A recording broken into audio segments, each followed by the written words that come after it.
Salut, c'est Real Team. Et on est parti. On va parler de fraîcheur dans cette période d'été, de fou. Cette période de canicule.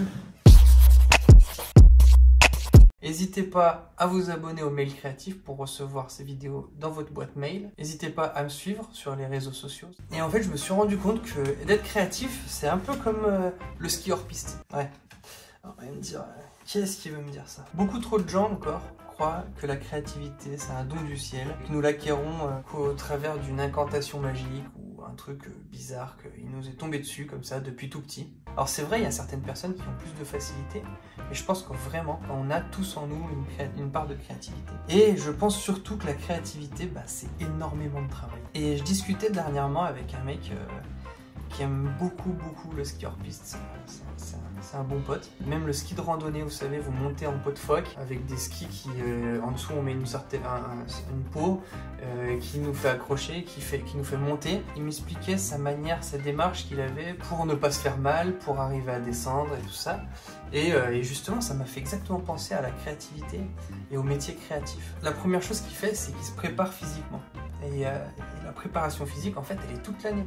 Il court beaucoup, il fait beaucoup de muscu, d'entraînement et tout ça. Et il s'entraîne toute l'année pour sortir des sentiers battus, pour aller dans la poudreuse. La poudreuse qui va des fois, qui nous monte jusqu'à la taille. Et en fait, ça demande énormément d'efforts pour ne plus être sur des pistes qui sont préparées, qui sont pré-mâchées finalement, pour les gens, pour les skieurs. Et ça m'a fait penser exactement à la créativité. La créativité, ça nous demande énormément de temps, énormément d'efforts pour penser en dehors de la boîte. Et c'est ça qu'il faut qu'on arrive à faire.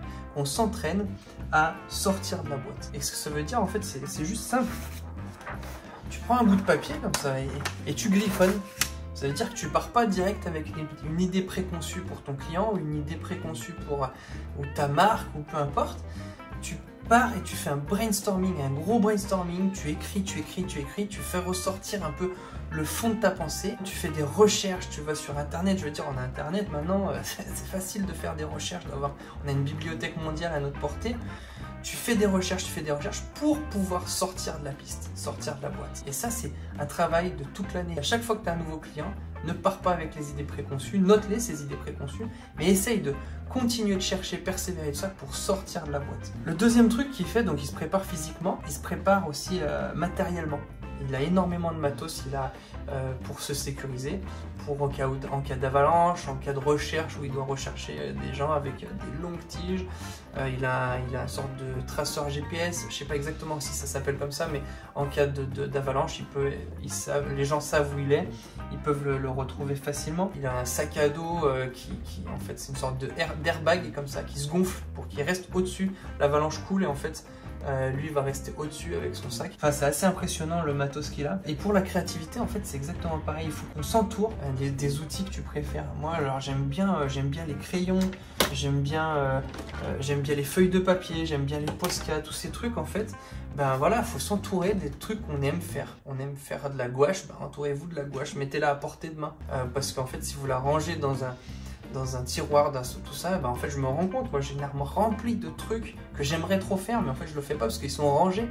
Et en fait il faut qu'on garde à portée de main les choses qu'on aime avoir. Là j'ai mes bouquins, là j'ai mes crayons, là-bas, enfin vous voyez ce que je veux dire. Donc gardons à portée de main tous ces outils, et en fait tout ça, ça nous donne la possibilité, avec tous ces outils autour de nous, de voir plus large, de rester attentif. Il se prépare physiquement pour sortir de la boîte, il se prépare matériellement aussi pour sortir quelque part de la boîte, pour faire du hors-piste, pour être au cas où. Et le troisième gros truc, c'est qu'il part jamais tout seul. Il est toujours accompagné. Que ce soit dans sa phase de réflexion sur quel endroit, quel pan de la montagne ils vont faire, que ce soit pendant la descente ou pendant la montée, toujours accompagné, quoi. Et c'est exactement pareil en créativité. Soyons accompagnés. Je me rends compte quand je deviens mou en créativité, c'est qu'en fait je manque de gens qui m'entourent autour de moi, qui sont créatifs et qui me boostent. Que ce soit le café des créatifs, toutes sortes de personnes, physiquement ou numériquement. En fait j'ai besoin d'être encouragé, d'être entouré, de m'entourer. On a besoin de prendre en compte les remarques des potes, qu'ils soient créatifs ou non, qu'ils soient dans le milieu de la créativité ou non. Ça nous aide à avancer, à élargir notre pensée. Vous voyez ce que je veux dire? Et toi maintenant, Comment arrives-tu à rester créatif, à sortir de la boîte? Essaye de prendre l'exemple de ce skieur hors piste, essaye de prendre ces 3 grandes clés, on va dire, et essaye de te préparer physiquement, de te préparer matériellement, et essaye de rester accompagné. Sur ce, restez créatif. À plus.